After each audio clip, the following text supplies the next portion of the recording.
നമസ്കാരം. ഇപ്പോൾ ഒരു 45 വയസ്സിന് മുകളിലുള്ള തലമുറയ്ക്ക് ഒരു വലിയ ഭാഗ്യമുണ്ട്. അതെന്താണെന്നറിയുമോ?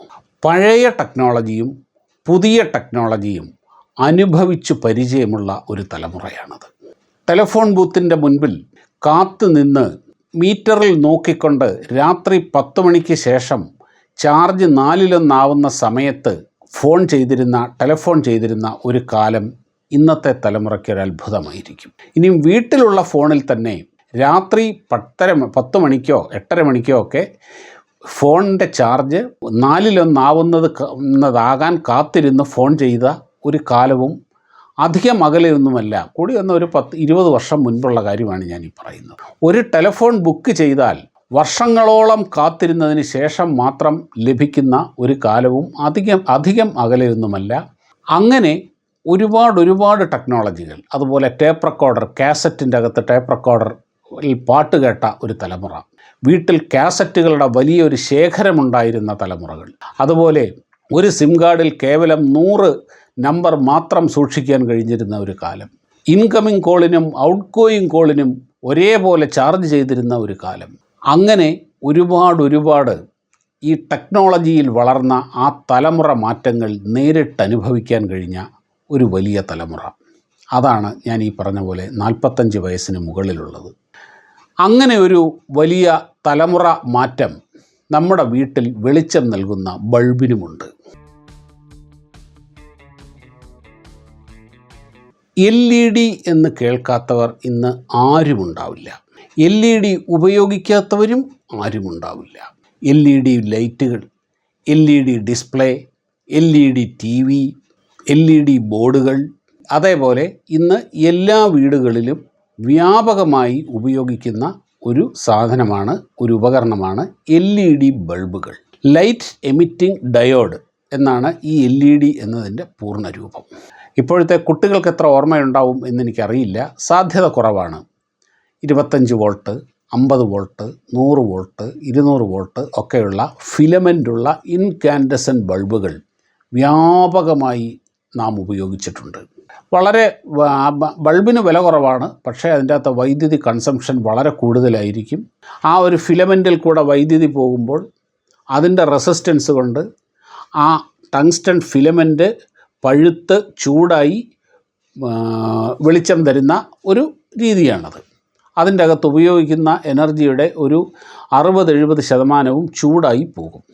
ഒരു 10 മിനിറ്റ് ഒരു ബൾബ് ഇട്ട് കഴിഞ്ഞാൽ അതിൽ നമുക്ക് തൊടാൻ പറ്റില്ല, കൈപൊള്ളിപ്പോകും. അതിനുശേഷം CFL ബൾബുകൾ വന്നു, കോമ്പാക്ട് ഫ്ലൂറസെൻ്റ് ലാമ്പ്. പണ്ട് മുതലേ ട്യൂബ് ലൈറ്റുകൾ ഉണ്ടായിരുന്നു. അത് വർക്ക് ചെയ്യുന്നത് 2 ഫിലമെൻറ്റുകൾക്കിടയിൽ വൈദ്യുതി അങ്ങോട്ട് പ്രവഹിക്കുമ്പോൾ ഇതിൻ്റെ ഇടയിലൂടെ അതിൻ്റെ ഉള്ളിൽ അൾട്രാ വയലറ്റ് റേസ് ഉണ്ടാകും. ആ അൾട്രാ വയലറ്റ് വികിരണങ്ങളെ ആ ട്യൂബിൽ കോട്ട് ചെയ്തിരിക്കുന്ന ഒരു പ്രത്യേക കോട്ടിങ്, ഫോസ്ഫറസ് കോട്ടിങ് അബ്സോർബ് ചെയ്തിട്ട് ദൃശ്യപ്രകാശം, വെള്ള നിറത്തിലുള്ള പ്രകാശം പുറത്തുവിടുന്ന ഫ്ലൂറസെൻ്റ് ലാമ്പുകൾ അഥവാ ട്യൂബ് ലൈറ്റുകൾ, അതിൻ്റെ ചെറിയ പതിപ്പായ CFL ബൾബുകൾ, അതൊക്കെ എല്ലാവർക്കും ഓർമ്മയുണ്ടാകും, അറിയാം. CFL ലാമ്പുകൾ ഒരു മാറ്റമായിരുന്നു അത്. അതും കഴിഞ്ഞിട്ടാണ് ഈ LED ബൾബുകളുടെ വരവ്. LED വിപ്ലവം ഈ നാട്ടിലുണ്ടായത്. ഈ LED വ്യാപകമായി ഉപയോഗിക്കുമ്പോഴും നമ്മുടെ നിത്യജീവിതത്തിൻ്റെ ഒരു അവിഭാജ്യ ഘടകമായി ഈ LED മാറിയിരിക്കുമ്പോഴും എന്താണ് ഈ LED എന്ന് അധികമാരും ചിന്തിച്ചിട്ടില്ല, അധികമാരും മനസ്സിലാക്കിയിട്ടില്ല. നമ്മൾ ഇന്ന് ഈ വീഡിയോയിൽ ചർച്ച ചെയ്യാൻ പോകുന്നത് എന്താണ് LED എന്നാണ്.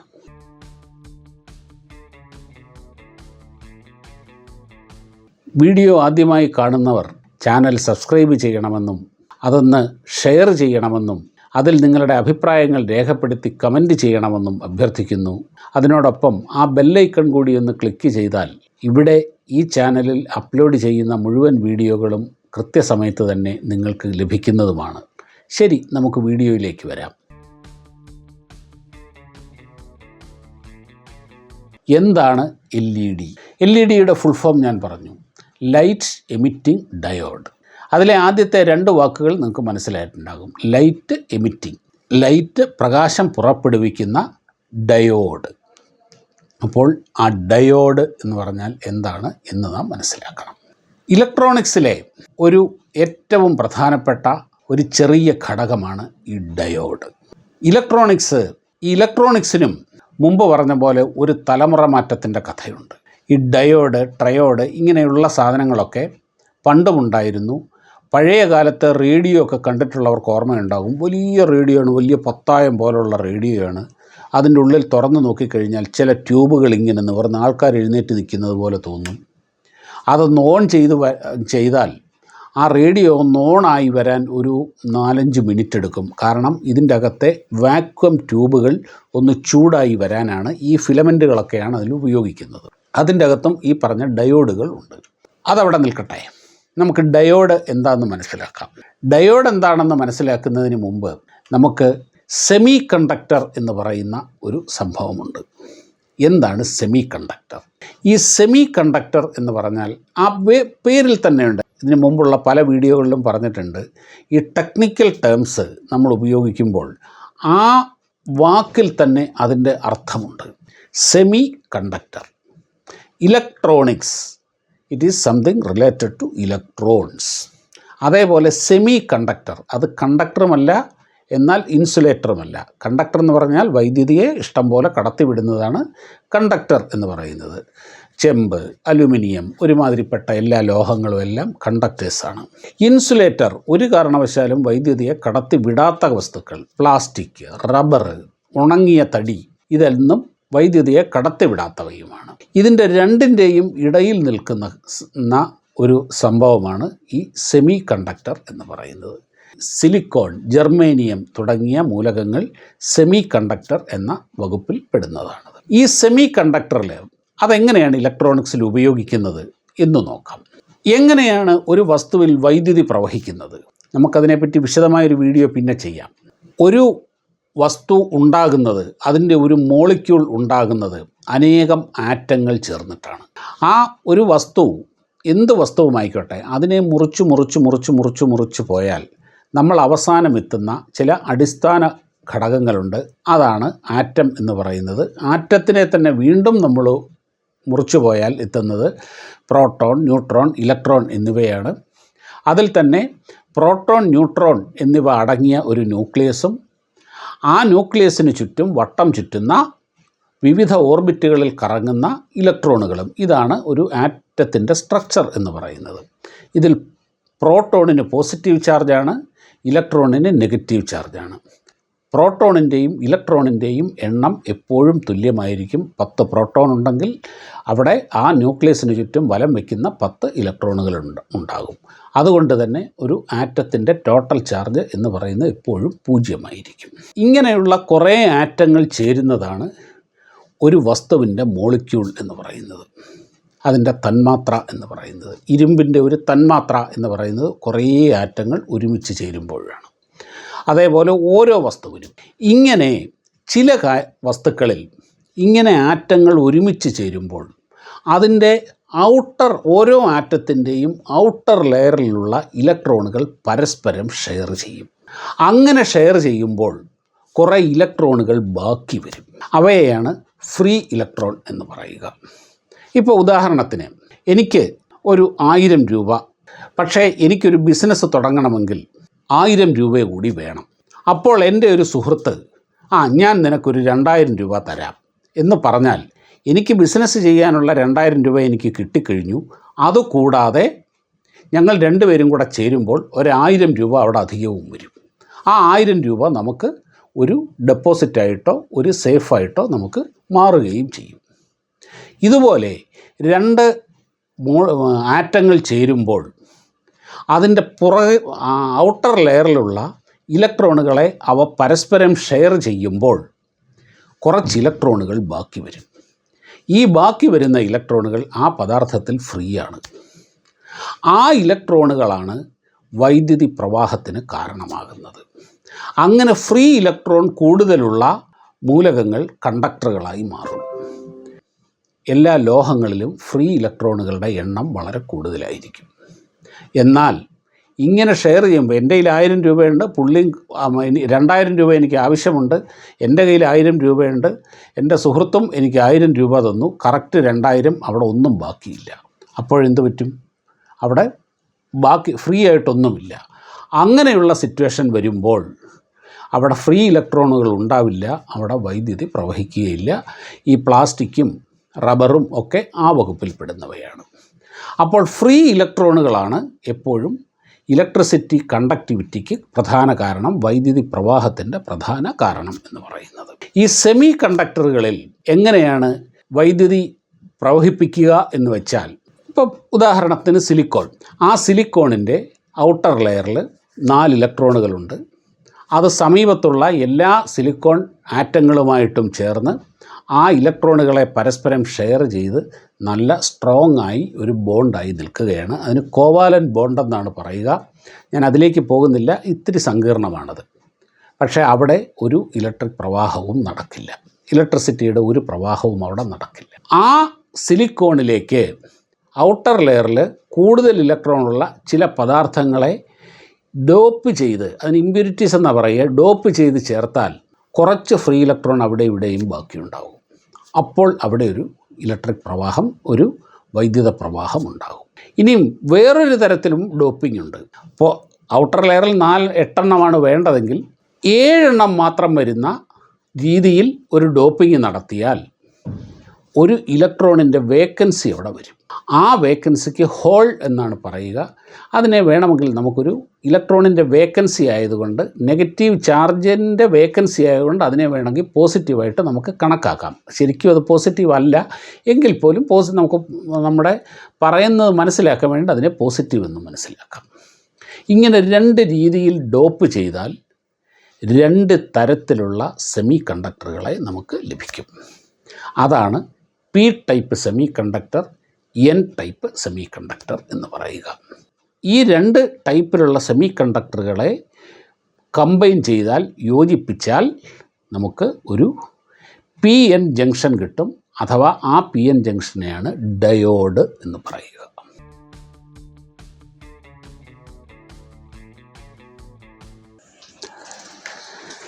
സെമി കണ്ടക്ടർ എന്താണ് എന്നുള്ളത് നമ്മൾ ഇപ്പോൾ ഇവിടെ സംസാരിച്ചു കഴിഞ്ഞു.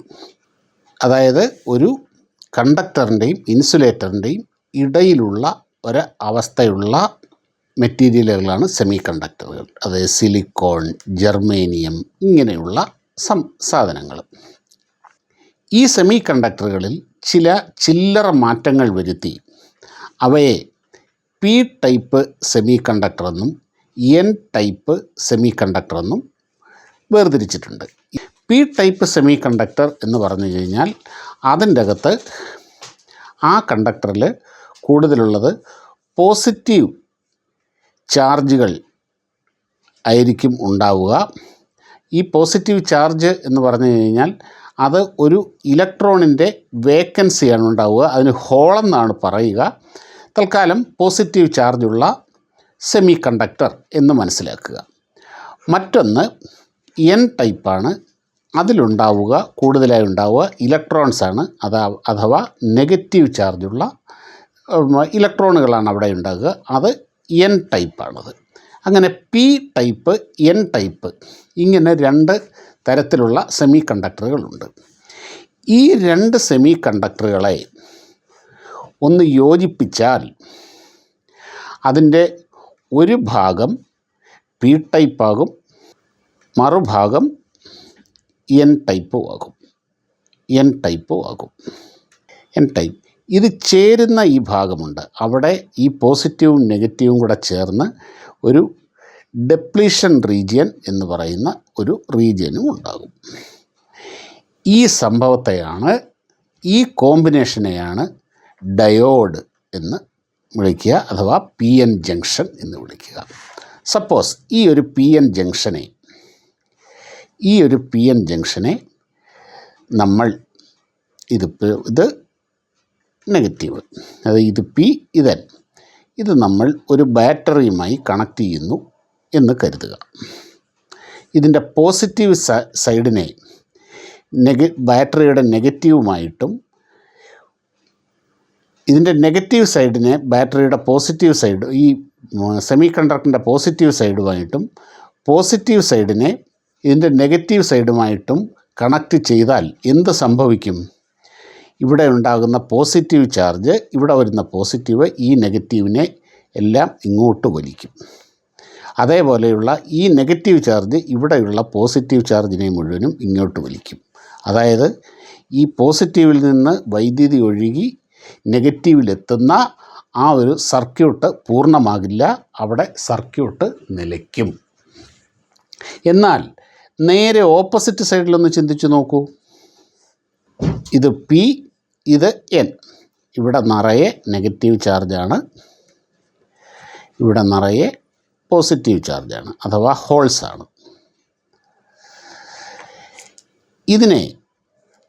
ഈ ബാറ്ററി നമ്മൾ നേരെ ഓപ്പോസിറ്റ് ഡയറക്ഷനിൽ ഇവിടെ ഘടിപ്പിച്ചതുമായിട്ട് നേരെ ഓപ്പോസിറ്റ്, ഈ പോസിറ്റീവ് സൈഡിനെ പോസിറ്റീവുമായിട്ടും നെഗറ്റീവ് സൈഡിനെ നെഗറ്റീവുമായിട്ടും ഘടിപ്പിച്ചു എന്നിരിക്കട്ടെ.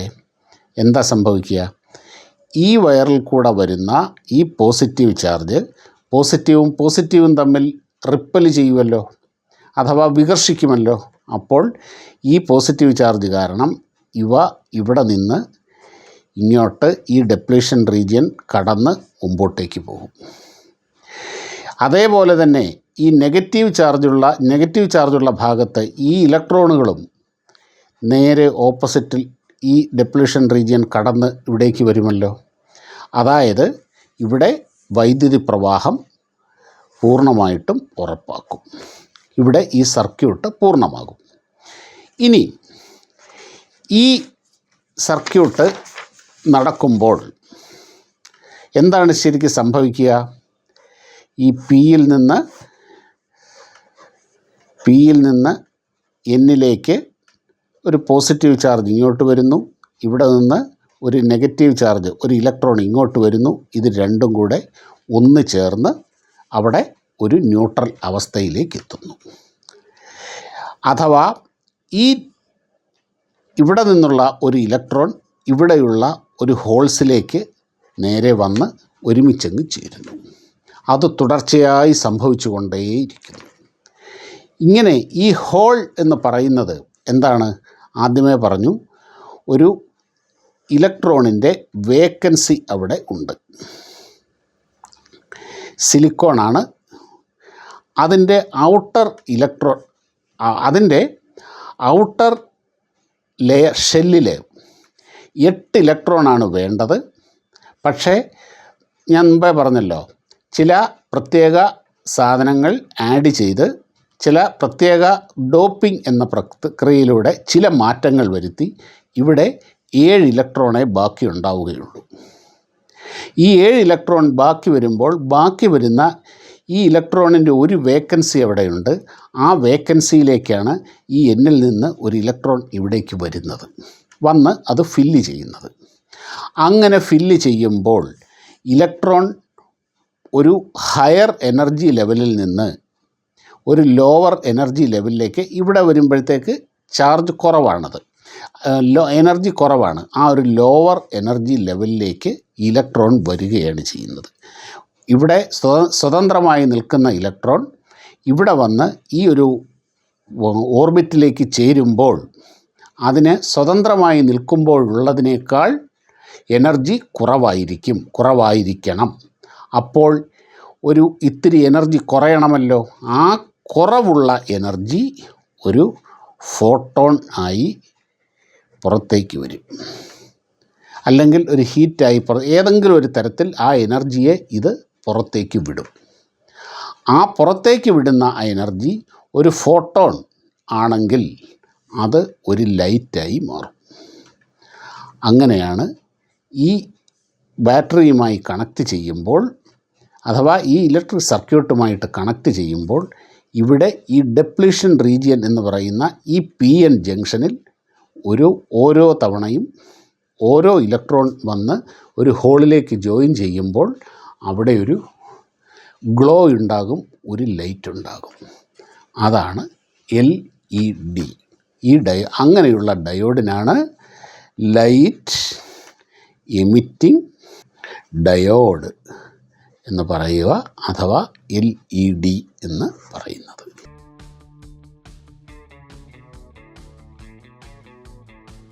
എങ്ങനെയാണ് ഒരു PN ജംഗ്ഷൻ അഥവാ ഒരു ഡയോഡ് അതിൽ നിന്ന് പ്രകാശമുണ്ടാകുന്നത് എന്ന് മനസ്സിലായില്ലേ? എല്ലാ ഡയോഡുകളിൽ നിന്നും പ്രകാശമുണ്ടാവില്ല. പക്ഷേ അവിടെ ഒരു എനർജി പുറത്തു വരുന്നുണ്ടത്. പക്ഷേ അത് നമുക്കാവശ്യമുള്ളതല്ല. നമുക്കാവശ്യമുള്ള രീതിയിൽ നമുക്കിഷ്ടമുള്ള നിറത്തിൽ ഒരു പ്രകാശം പുറത്തു വരണമെങ്കിൽ അത് ഏത് രീതിയിലായിരിക്കണം ആ സെമി കണ്ടക്ടറിനെ, ആ PN ജംഗ്ഷനെ അറേഞ്ച് ചെയ്യേണ്ടത് എന്നുള്ളിടത്താണ് ടെക്നോളജിയും സൂക്ഷ്മതയും അറിവും എല്ലാം ഉപയോഗിക്കേണ്ടത്. ആ ടെക്നോളജിയാണ് ഇപ്പോൾ ഇന്ന് വ്യാപകമായിരിക്കുന്ന നമ്മുടെ നിത്യജീവിതത്തിൻ്റെ ഭാഗമായ LED അഥവാ ലൈറ്റ് എമിറ്റിംഗ് ഡയോഡ്. ഒന്ന് നോക്കൂ, ഒന്ന് ചുറ്റും നോക്കൂ. ഇന്ന് LED ടെക്നോളജി ഇല്ലാത്ത ഏതെങ്കിലും മേഖലയുണ്ടോ? എന്തെങ്കിലും കാര്യമുണ്ടോ? നമ്മുടെ ചുറ്റും നമ്മുടെ നിത്യജീവിതത്തിൻ്റെ ഭാഗമായ ഇങ്ങനെയുള്ള കാര്യങ്ങളുടെ സയൻസ്, അതിൻ്റെ ആത്മാവ്, അത് മനസ്സിലാക്കുക എന്ന് പറഞ്ഞാൽ എന്ത് രസകരമാണത്. ഇതേപോലെയുള്ള മറ്റൊരു ടെക്നോളജിയെ നമുക്ക് മനസ്സിലാക്കാൻ ശ്രമിക്കാം. നിങ്ങൾക്കാവശ്യപ്പെടാം, ഇതേപോലെ നമ്മുടെ ജീവിതത്തിൻ്റെ ഭാഗമായ ഇന്ന ടെക്നോളജിയെപ്പറ്റി അറിയാൻ ആഗ്രഹമുണ്ട് എന്ന് നിങ്ങൾക്കാവശ്യപ്പെടാം. എനിക്കറിയാവുന്നതാണെങ്കിൽ അത് പഠിച്ചോ റെഫർ ചെയ്തോ ഇതേപോലെ വീഡിയോകൾ ചെയ്യുകയും ചെയ്യാം. നമസ്കാരം.